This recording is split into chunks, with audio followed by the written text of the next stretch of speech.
ನಿಜವಾದ ಆತ್ಮಲಿಂಗ ಎಲ್ಲಿದೆ ಮತ್ತೆ ಆ ಆತ್ಮಲಿಂಗದ ಹಿಂದಿರೋ ಎಷ್ಟು ಗೊತ್ತಾ?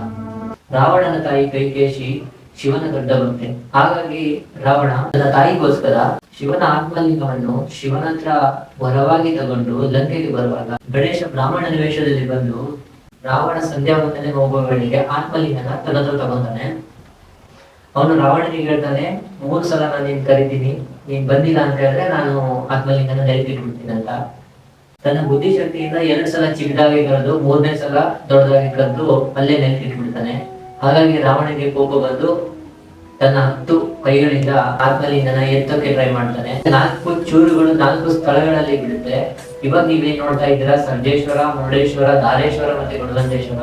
ಆತ್ಮಲಿಂಗ ಇರೋದು ಗೋಕರ್ಣೇಶ್ವರದಲ್ಲಿ. ಆ 5 ಆತ್ಮಲಿಂಗನ ನೀವು ನೋಡ್ಬೇಕಂತಂದ್ರೆ ಲಿಂಕ್ ನ ಡಿಸ್ಕ್ರಿಪ್ಷನ್ ಅಲ್ಲೇ ಹಾಕಿರ್ತೀನಿ. ಈ ಸ್ಟೋರಿನ ಯಾರ್ಯಾರು ಗೊತ್ತಿಲ್ಲ ಅವ್ರಿಗೆಲ್ಲನೂ ಶೇರ್ ಮಾಡಿ.